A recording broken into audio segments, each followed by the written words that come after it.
October 26, 1943. 1,400 hours. The Bismarck C. The lead torpedo bomber, nicknamed Ghost, emerged from the dense, tropical cloud cover carrying a weapon that would fundamentally transform naval interdiction in the Southwest Pacific. The Allied air crews called it the Iron 8 after its devastating array of forward firepower. The Imperial Japanese Navy, IJN, was losing the war of attrition, but they had perfected one defensive doctrine that seemed unbreakable: the armored convoy shield. Their lifeline to the resource-rich southern regions, oil, bauxite, and rubber, depended entirely on these supply fleets. The Allied strategy of island hopping meant nothing if the materials to defend the next island kept flowing unimpeded. Since the beginning of the campaign, Allied air forces had hammered these convoys using traditional tactics: high-altitude bombing, which was inaccurate, and low-level torpedo runs, which were catastrophic for the attackers. The IJN's defensive transformation had begun after the crippling losses sustained in the early island battles. Admiral Nishimura, commanding naval defense operations, had studied every Allied air assault since the disaster at Midway. He reached a revolutionary conclusion that contradicted years of accepted naval doctrine: the Americans could not be stopped by relying solely on aircraft carrier duels. In his bunker, feet beneath the reinforced concrete of the Rabaul Command, Nishimura had drafted Defense Order No. 7. On January 1, 1943, the order stated, "We shall not retreat from convoy escort. We shall allow the enemy bombers to approach. We shall let them come to us, and we shall kill them from positions they cannot effectively reach." The mathematics of defense had changed. In the early battles, attacking American torpedo planes had been eliminated in seconds by concentrated anti-aircraft fire, netting only a few ship kills for immense aerial losses. Now, here, escorting the crucial Operation Kikusui supply line, Nishimura commanded transports and cargo vessels, hidden within a screen of destroyers and heavy cruisers. The protection had involved extensive retrofitting of every escort vessel. Every ship carried a minimum of 24 anti-aircraft guns, meticulously coordinated for interlocking fire. This dense concentration of fire created a lethal zone starting feet from the convoy's perimeter, a flak field that Allied pilots referred to grimly as the Shrapnel Dome. The construction of this airtight defense had involved of the IJN's available light artillery, approximately heavy guns and light machine guns, working in extreme conditions across months of deployment.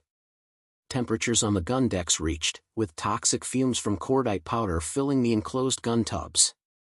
The Japanese had created what military analysts consider the most sophisticated, short-range anti-aircraft network of World War II.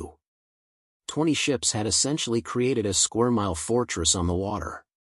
They had calculated for every American weapon, the low-level skip bombing technique, the mast-height torpedo run, and the high-altitude area of effect saturation bombing.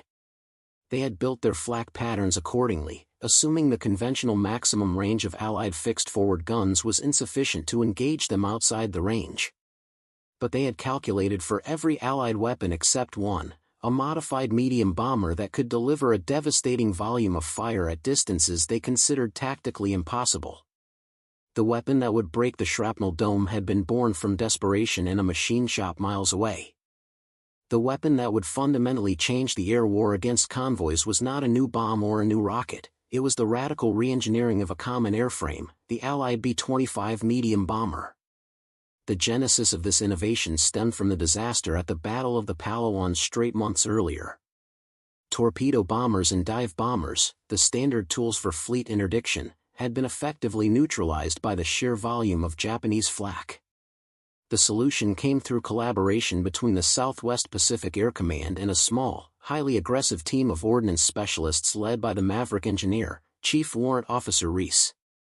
Their mandate: develop a precision attack that could neutralize the source of the flak, not the target ship itself. According to official engineering records, teams at an undisclosed base in northern Australia began modifying the B-25 airframe in February. The technical designation was AFT modification, developed specifically for point defense suppression missions in the Pacific. The technical specifications documented in the Air Force records revealed the truly revolutionary nature of the modification. The standard bombardier's position, the glass nose, and the co-pilot's forward controls were stripped out. In their place, a solid metal cone was fitted, housing an unprecedented battery of fixed guns. The original 4-caliber nose guns were quadrupled. The final configuration included 8 forward-firing caliber, 12.7 mm, machine guns, 4 clustered in the solid nose and 4 mounted in side blisters, all synchronized to fire forward.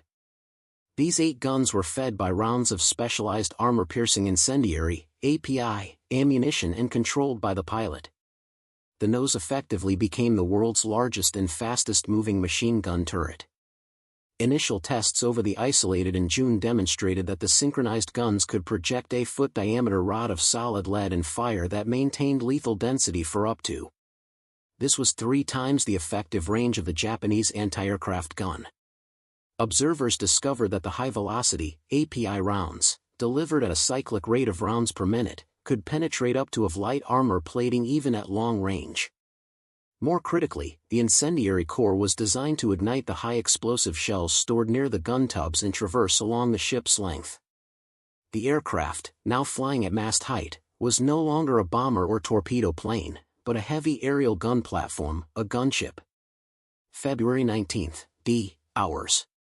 The first combat deployment of the gunships occurred on the crucial convoy route, miles west of Rabaul. The standard attack tactics had been proving costly. Now, the new technique was simple: fly low, fly fast, and fire outside the flak envelope. The engagement on February 19 was the moment the mathematical certainty of the Japanese anti-aircraft defense dissolved. According to 5th Air Force records, the strike force of approached the convoy at wave-top level, maintaining a wide, low formation. At hours, when the lead aircraft, Ghost, was still yards out, well outside the effective range of the Japanese guns, the pilots opened fire. Official after-action reports described the immediate effect. Streams of concentrated caliber tracer fire maintained lethal density for hundreds of yards before smashing into the target destroyer's forward deck structure.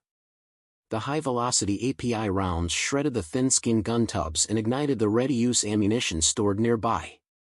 Within seconds, the destroyer's main anti-aircraft battery was engulfed in smoke and secondary explosions, effectively silencing its entire port-side defense. The Japanese defensive manual, captured after the battle, had dedicated only a short section to attacking medium bombers, assuming they would be maneuvering for bombing or torpedo runs and thus be vulnerable to sustained flak.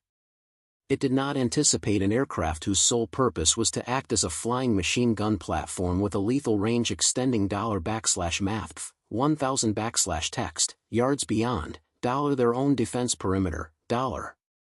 The physics of destruction were simple yet devastating. The rounds per minute stream delivered a concentrated energy transfer that traditional armor simply couldn't handle.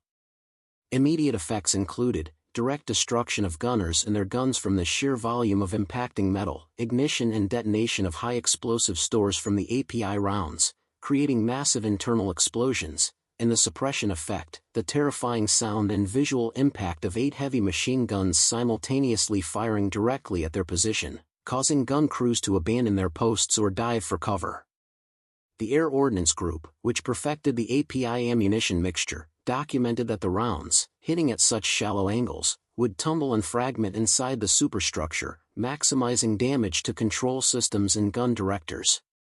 A single sustained burst of seconds from one B-25 could render a destroyer's flak protection useless.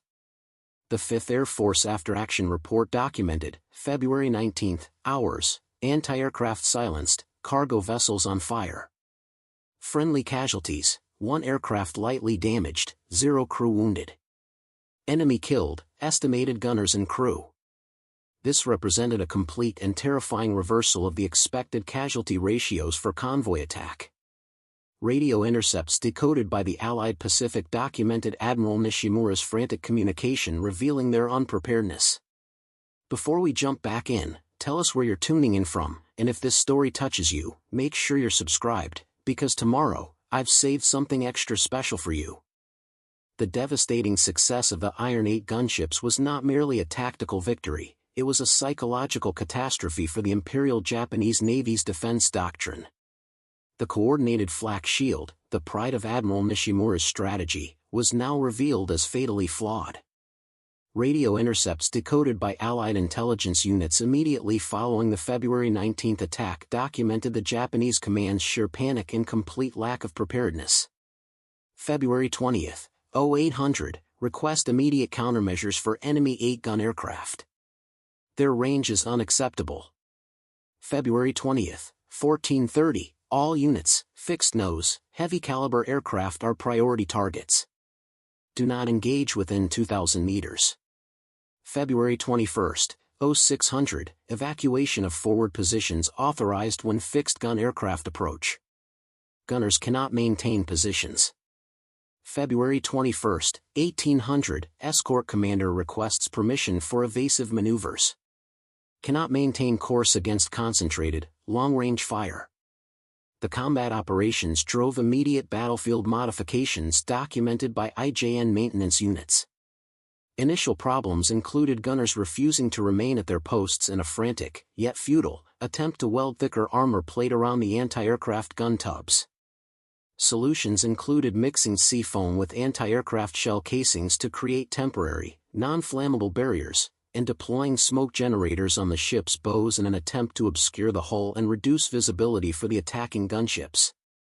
These desperate attempts proved ineffective. Within days, Allied intelligence documented what they termed systemic flak fatigue in the Japanese crews.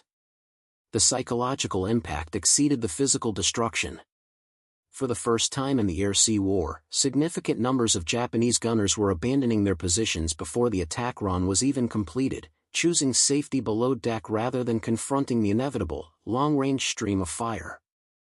Post-war interrogations of captured Japanese sailors revealed the terror these weapons inspired. Crewmen described the noise of the synchronized 8 guns, a continuous, ripping sound, as the demon's zipper or the dragon's rasp. The prisoners taken during subsequent operations, mostly survivors of sunken vessels, represented the first significant naval surrenders of the campaign. Interrogations revealed many surrendered specifically to avoid the terrifying fate of being immolated or shredded by the concentrated fire. This unprecedented break in discipline represented a complete breakdown of the strict warrior code that had sustained Japanese naval resistance through previous battles. Preparing and narrating this story took us a lot of time, so if you are enjoying it, subscribe to our channel, it means a lot to us. Now back to the story. The lessons learned from the first deployment were immediately applied and refined, transforming not just how convoys were attacked, but which targets were prioritized. The gunship's strength lay in its ability to deliver an overwhelming volume of fire to a specific, hardened point on a ship, neutralizing the escort before the vulnerable cargo ships could be sunk. The first major systematic employment of the evolved tactics came during the assault on the crucial Palau Supply Depot convoy 2 weeks later. Japanese forces had constructed a formidable screen of 10 escort vessels around 5 massive, high-value oil tankers and ammunition transports. Lieutenant Colonel Devlin, commanding the Bombardment Squadron, Heavy, documented the new operational doctrine, conventional reduction of escort defenses estimated percent aircraft loss. Gunships will execute preparatory suppression before the torpedo planes advance. Marine Corps records show the systematic reduction proceeded in a grid pattern. The gunships, operating in flights of 4, no longer focused on sinking the escorts, but on permanently eliminating the ship's ability to fight back. They targeted the centralized fire control directors and the bridge structures, using the armor-piercing rounds to bypass light armor and destroy the nerve center of the ship. In one documented action, the pilot of the B-25 Valkyrie targeted the bridge of the destroyer Asagumo. The second burst of 8 guns not only destroyed the fire control position but also took out the ship's primary radar mast and severed communication lines, effectively blinding the vessel. Multiple positions were found disabled or abandoned before the low-level torpedo planes were even committed. The operation demonstrated that Japanese forces were choosing preservation of crew and hull integrity over a suicidal fight for their position, unprecedented on this scale. The success even prompted experimental modifications on the ground. Airfield maintenance crews, working under intense pressure, developed the splash and skip technique, modifying the gun sight depression to allow the tracer stream to intentionally hit the water meters from the target. The impacting rounds would skip into the side of the hull, often below the waterline, causing localized flooding while simultaneously suppressing the topside anti-aircraft positions. This dual-effect technique made the gunships terrifyingly effective, creating a no-win scenario for the targeted escorts. Colonel Takamura, commanding the Naval Air Fleet, had studied the American reports and attempted to counter the gunships with aggressive deployment of long-range fighter patrols. However, the B-25's heavy forward armor and tail guns proved highly effective against head-on fighter passes, and their low altitude made interception difficult for the Japanese aircraft. The Iron 8 remained the undisputed champion of the convoy attack, its firepower negating the determined resistance of the Japanese sailors. The operational success of the Iron 8 was only possible due to massive industrial support that went far beyond the aircraft itself. The sheer logistical demand of the modification demonstrated an American industrial capacity that Japanese forces simply could not match. The gunships required an astronomical amount of specialized ammunition. The armor-piercing incendiary, API, rounds were manufactured in purpose-built chemical plants in the American heartland, requiring specific alloys and chemical compounds for the incendiary cores. The Air Ordnance Battalion, specially created for this campaign, documented the staggering daily consumption of caliber API at peak operation. Navy construction battalions and specialized air depot teams built fuel storage, rearming facilities, and bespoke gun synchronization shops even during combat operations on hastily constructed forward airfields. By the peak of the campaign, the infrastructure included high-speed electric reload mechanisms for the gun bays, forward mixing stations for specialized lubricant and cooling fluids, and miles of dedicated transport lanes for the heavy ammunition crates. The entire supply chain, from the stateside chemical plants producing the incendiary compounds to the forward maintenance sheds, highlighted a disparity in industrial output that was, in itself, a weapon. Japanese military assessments documented in post-war interrogations by the United States Strategic Bombing Survey acknowledged that the combination of the gunship and the relentless supply chain had negated their entire convoy defense strategy. Some Japanese naval leaders testified this reality influenced later strategic retreat considerations more than the loss of specific carriers. The ability of the Allies to produce and field a weapon that required such constant, immense logistical support demonstrated a depth of resource that the IJN, relying on sporadic supply runs and artisanal maintenance, could not comprehend, let alone counter. The 8-gun nose was a symbol, it was the embodiment of the assembly line beating the warrior spirit. General Kurosawa, in charge of naval logistics for the southern area, transmitted a final message before his capture, acknowledging the grim truth: the enemy's relentless ability to produce and fire this volume of metal has overcome our fleet's courage. Our spirit cannot stop a stream of 8,000 rounds per minute. This message, intercepted by Allied radio intelligence, confirmed the decisive impact of industrial power on the naval war. The defeat was not just tactical, it was an industrial one.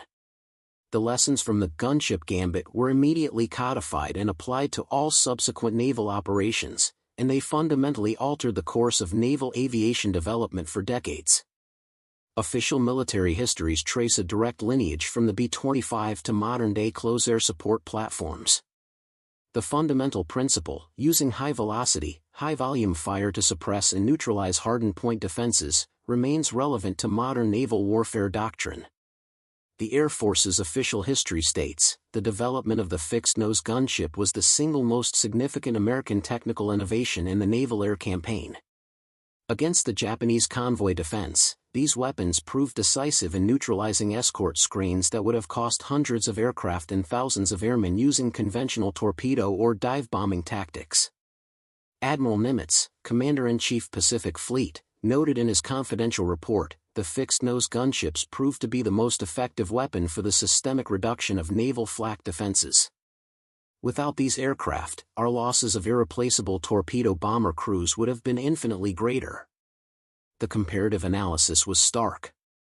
Traditional convoy attacks required multiple waves of vulnerable aircraft, with two expected losses per mission to achieve limited results.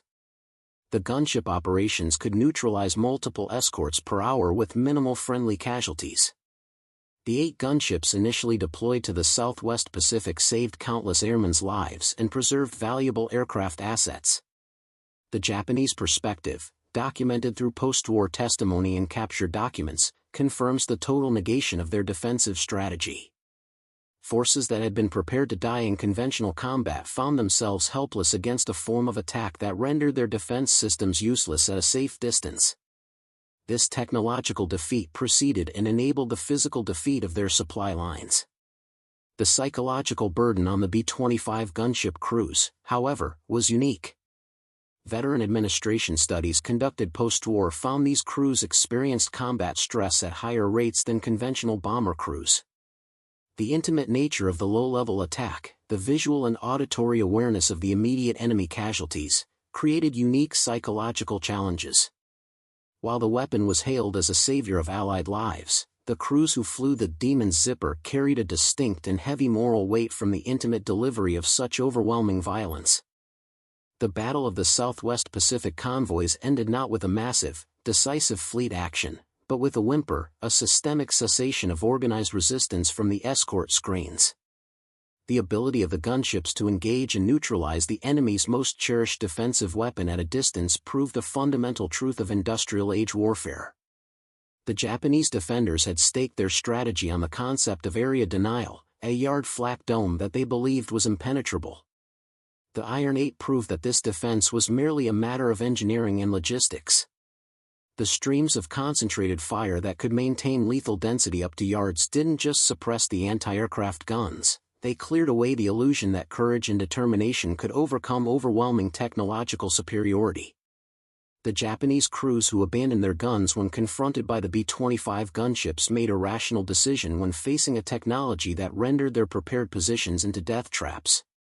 Their careful preparations, based on traditional air attack expectations, proved worthless against a pilot who could eliminate them while remaining completely outside their effective range. The deployed to the campaign proved a fundamental truth: victory belongs not necessarily to the brave, but to those with the superior tools and the industrial capacity to employ them effectively. The Japanese defenders discovered that naval spirit could not stop an armor-piercing round, that determination meant nothing when rounds per minute were directed at their precise position from a distance they couldn't reach. The systematic destruction of the vital supply convoys was complete by the summer of. The convoy losses crippled the Japanese ability to reinforce their island garrisons. The failure was a testament to the fact that, in the arithmetic of modern war, industrial capacity multiplied by technological innovation equals victory, regardless of the human courage on the other side of the equation. The B-25 gunship stands as a permanent testimony to the moment when concentrated air-to-surface fire transformed the nature of naval interdiction and demonstrated the decisive power of technological surprise in modern combat. The impact of the gunship was perhaps most acutely felt not in the cockpit, but in the highest echelons of the Imperial Japanese Navy Command. Admiral Nishimura, the architect of the supposedly impregnable convoy defense, was forced to confront the weapon that had rendered his entire strategy obsolete. His final message, transmitted before his flagship was sunk during a desperate final sortie, provided the most damning evidence of the Iron 8's decisive power. The message, intercepted and decoded by Allied intelligence in early, read, "Enemy fixed-gun aircraft have neutralized our anti-aircraft screen. Positions requiring months to fortify are destroyed in seconds. American velocity has overcome Japanese preparation. We cannot maintain positions against the concentrated fire." Post-war testimony from the few Japanese naval survivors confirmed the deep sense of terror and hopelessness these weapons inspired. One officer, providing testimony to military historians, stated that sailors who had faced certain death courageously in traditional naval battles fled from the B-25 gunships. The weapon created a form of defeat that contradicted their concepts of honorable military service, being systematically gunned down from a safe distance before they could even return effective fire. The lessons learned by the Allies immediately influenced the planning for Operation Cartwheel, the subsequent offensive thrust toward the Japanese mainland. Joint Chiefs of Staff documents indicate planners urgently requested the production of thousands of the specialized caliber API rounds and the conversion of additional B-25 airframes into the gunship configuration. The demonstration that concentrated, high-volume fire could systematically neutralize naval flak defense altered every invasion calculation. General Devlin, commanding the tactical air units, described the conversion in his after-action report as three-dimensional warfare, fighting simultaneously above the water, on the surface, and, most importantly, outside the enemy's effective defensive envelope. The gunships became the template for subsequent low-level strike aircraft, demonstrating that technological specialization could overcome numerical superiority. The Navy's reliance on the traditional inch gun and the cannon for anti-aircraft defense had been fundamentally exposed as inadequate against the terrifying lethality of the American machine gun, multiplied by 8. While the B-25 gunship was celebrated as an essential tool for reducing Allied casualties, its method of warfare introduced unique moral and legal challenges, documented extensively in military chaplain and legal reports. The nature of the attack, systematically killing the men manning the anti-aircraft positions with overwhelming, distant fire, was brutally efficient, yet morally complex. Military chaplains reported increased requests for counseling from the gunship crews compared to other bomber units. The intimacy of the low-level passes, combined with the visceral sound of the sustained gunfire and the visual confirmation of the destruction, created a high degree of combat stress. One chaplain noted in his diary that the pilots understood the necessity, but struggled with the finality of firing 8,000 rounds per minute directly into the bodies of men who could not shoot back effectively. Despite the moral qualms felt by some crews, military legal reviews conducted during and after the war confirmed the legality of the gunship's use under international law. The weapon was not specifically prohibited by the Hague or Geneva Conventions. Its use against military vessels and their defensive positions was considered legitimate under the laws of war as understood in. Post-war war crimes trials did not prosecute the use of the fixed-gun aircraft, which was deemed a proportional and necessary response to the Japanese Navy's use of highly hardened anti-aircraft positions that could not be neutralized by less destructive means without unacceptable Allied losses. The National Archives contains extensive documentation of the operations, including detailed war diaries and technical assessments. These records consistently highlight the gunship as a breakthrough in naval interdiction tactics. Photographic evidence from combat photographers shows the characteristic flash and smoke from the 8 guns firing simultaneously. This visual record, now preserved in military archives, captures the weapon's devastating effectiveness against naval fortifications. The deployment of the specialized gunships represented more than just tactical innovation, it demonstrated how industrial specialization and technological adaptation could fundamentally alter combat dynamics. These weapons negated the defensive advantages that the Japanese Navy had spent years creating, primarily their reliance on short-range, dense fire. The concentrated streams of metal that could be projected across vast distances didn't just silence the guns, they obliterated the Japanese naval doctrine of close-range defense. The legacy of the B-25 gunship is preserved not only in military records but also in the quiet dignity of post-war reconciliation. The annual reunion of naval honor ceremonies, meetings that bring together former Japanese naval personnel and Allied aircrew, document how former enemies found common ground and shared, traumatic experience. At the anniversary reunion held in, Japanese and American veterans met at sites relevant to the naval battles. Japanese survivors openly acknowledged the technological effectiveness of while American veterans expressed profound respect for the courage of the Japanese gunners who, despite the futility, attempted to maintain their positions. These meetings, documented by military historians and cultural organizations, provide a crucial perspective on the conflict. Japanese naval veterans acknowledged that the weapon presented a choice between honorable, but suicidal, resistance and survival. The S ability to create a clear technological gap made the decision to flee or surrender a rational act, overriding the deep cultural imperative to fight to the last man. The few remaining veterans of the units, whose final testimonies have been recorded for historical preservation, consistently emphasize both the necessity and the horror of the gunship warfare. One former gunship pilot, Captain Hayes, testified, "It was a butcher's job, but it was our job. Every stream of fire we sent down was a life we saved back home, because those anti-aircraft guns couldn't shoot down our bombers or torpedo planes. Ultimately, the 8-gun nose served as the ultimate proof that the war in the Pacific was fundamentally a conflict of industrial capacity.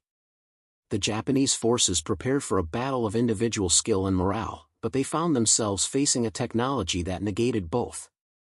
Their fierce determination meant nothing when API rounds, produced by a tireless American industrial base, shredded their defenses from a distance their own weapons could not reach. The legacy of the gunship on the naval war is singular. It was a decisive innovation that shortened the campaign, saved thousands of Allied airmen, and, by its very existence, forced a change in Japanese naval doctrine that ultimately reduced the scale of the conflict. The streams of concentrated fire that flew across the Bismarck Sea demonstrated that in modern warfare, technological superiority is not an advantage, it is the precondition for victory.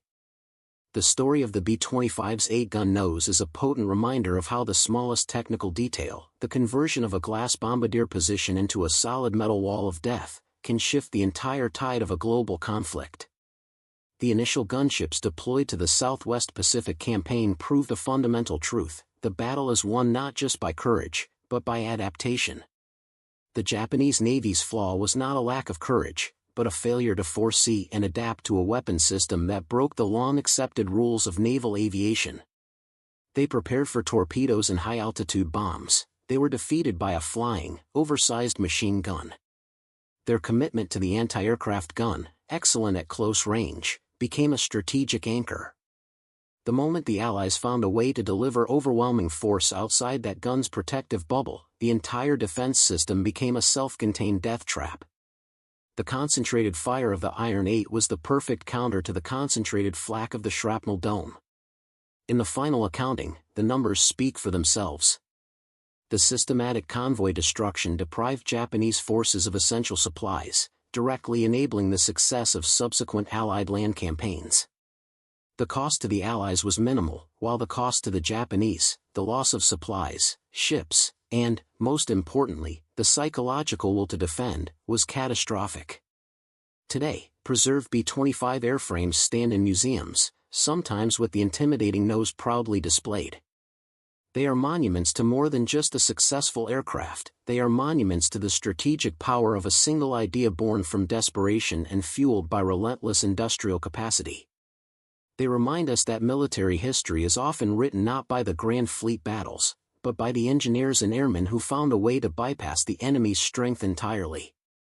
The B-25's 8-gun nose represents a lesson still relevant in modern warfare: the most feared weapon is the one the enemy didn't know they needed to defend against.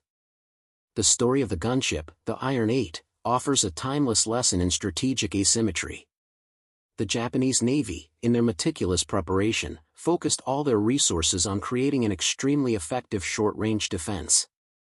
Their success in turning their convoys into floating fortresses was undeniable. But in doing so, they created a strategic vulnerability, a brittle defense that failed completely the moment a technology could bypass the outer layer. This principle echoes across military history and beyond, from the heavily fortified Maginot Line being skirted by panzer divisions to modern cyber defenses being exploited by zero-day attacks. The crucial lesson is not about the caliber round itself, but about the inflection point where one side stops fighting the enemy's strength and starts exploiting their self-imposed weakness. The pilots who flew the gunships weren't just attacking ships, they were attacking the very foundation of the Japanese naval doctrine. By destroying the fire control centers and silencing the guns from yards out, they weren't just saving their own lives, they were proving that the enemy had strategically misallocated their defensive resources. That realization, that their best efforts were now meaningless, was the true psychological weapon the Japanese commanders feared. Today, military planners still reference the as a textbook example of weaponized doctrine negation. It's the difference between beating an enemy in a fair fight and changing the rules of the fight entirely.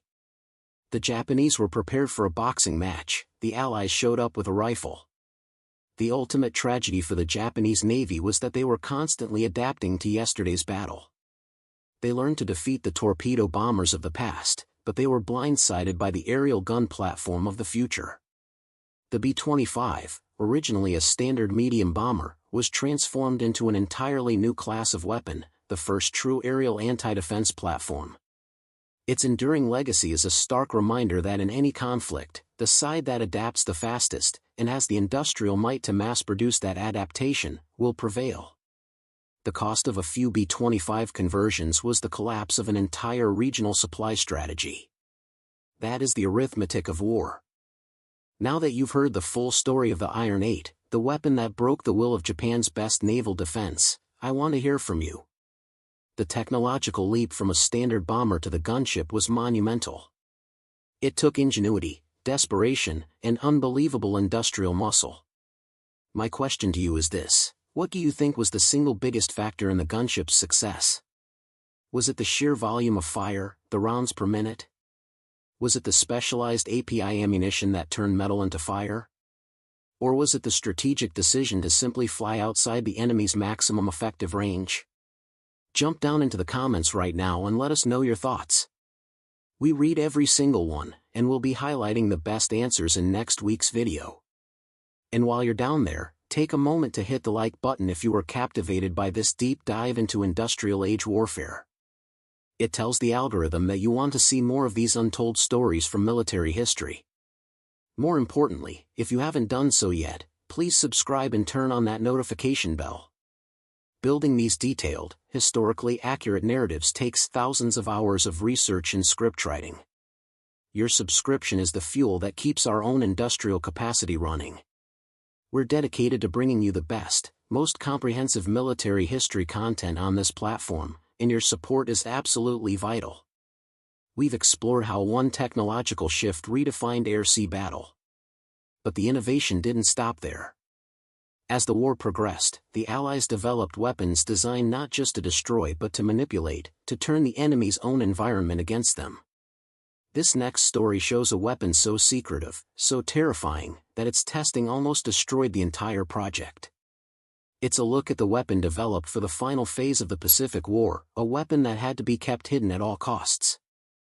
The strategic shockwave of the gunships forced the Imperial Japanese Navy, IJN, into desperate and innovative, though ultimately futile, counter-responses.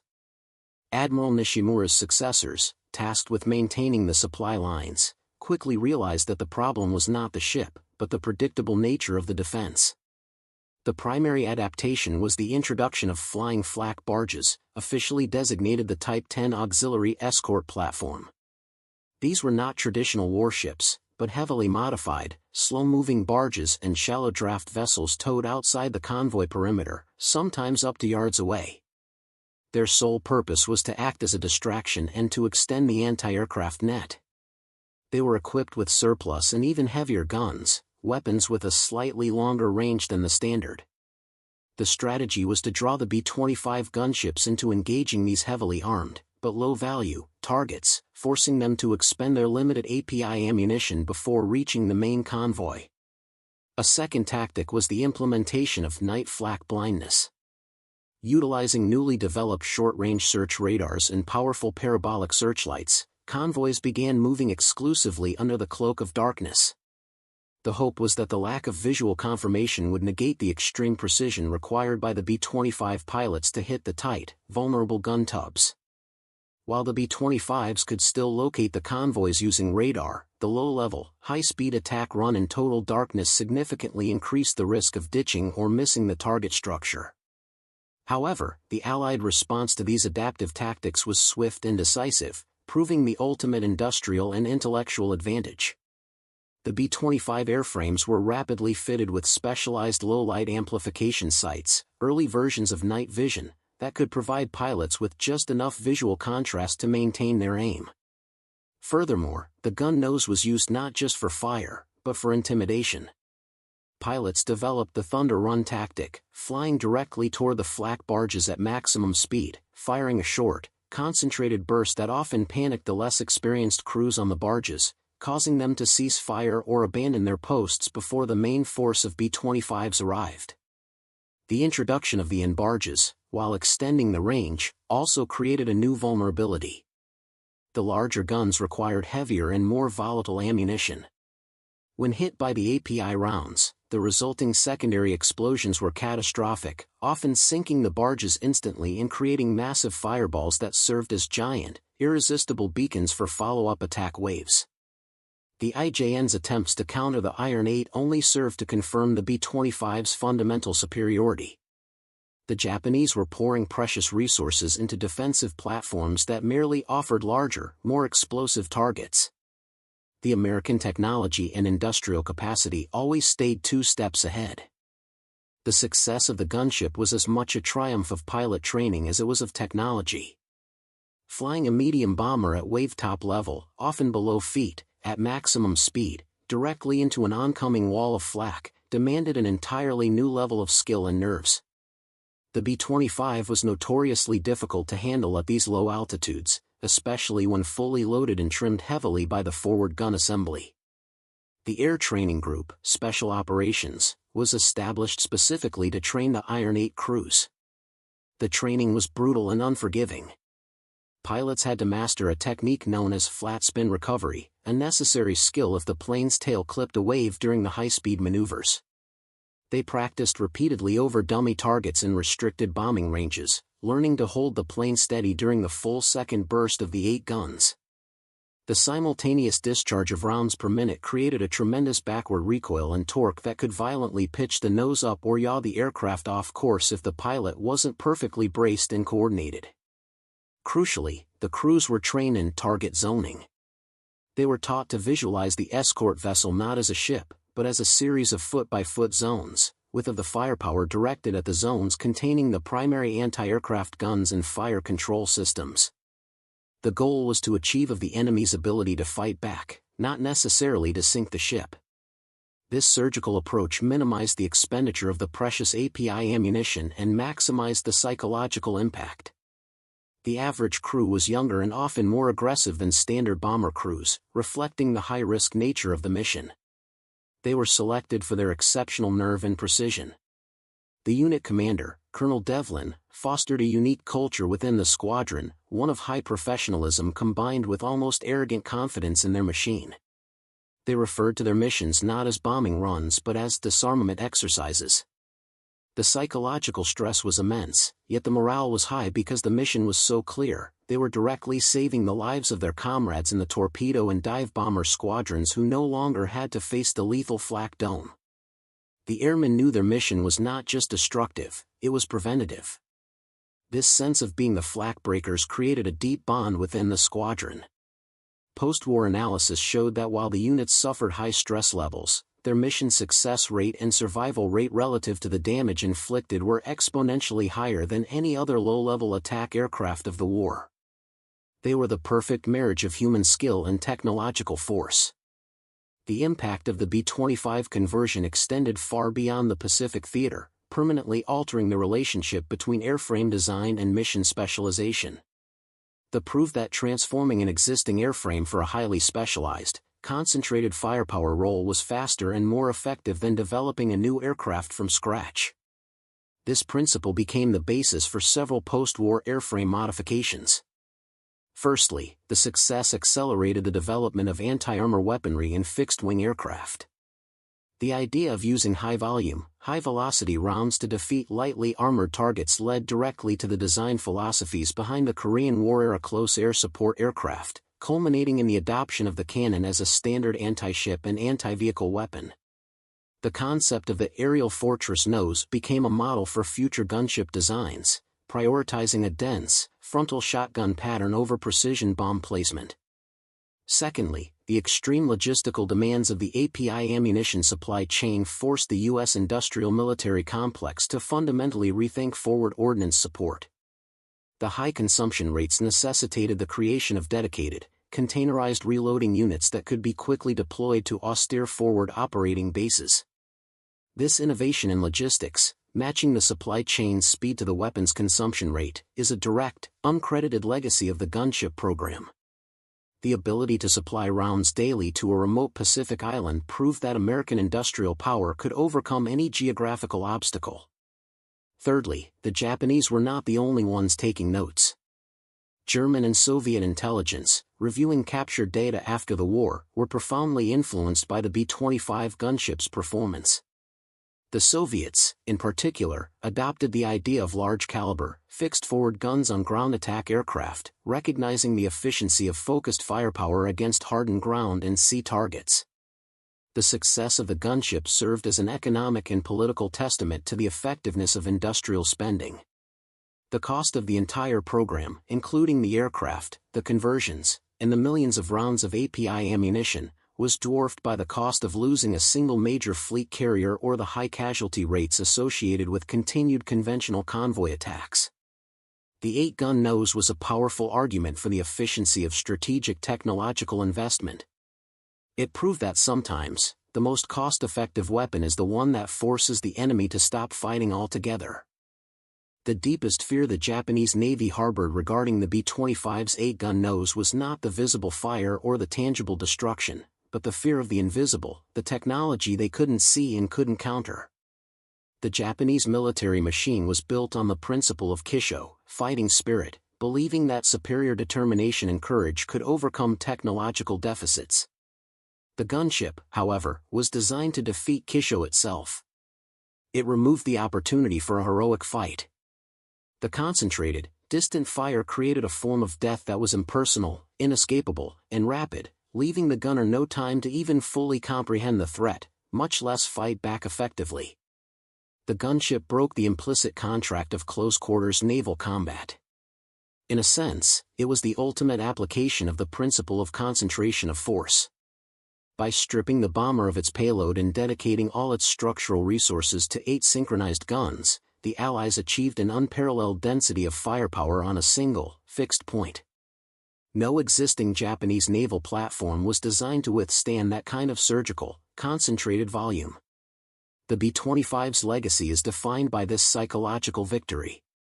Its pilots demonstrated that the technological ability to dictate the terms of engagement is more valuable than any other asset. They forced the naval war to be fought at yards, a range the Japanese guns could not reach, thereby turning the Japanese Navy's defense into its greatest liability. Admiral Nishimura's entire defensive strategy was predicated on drawing the enemy in close. The Iron 8 proved that American ingenuity had found a way to win without accepting that invitation.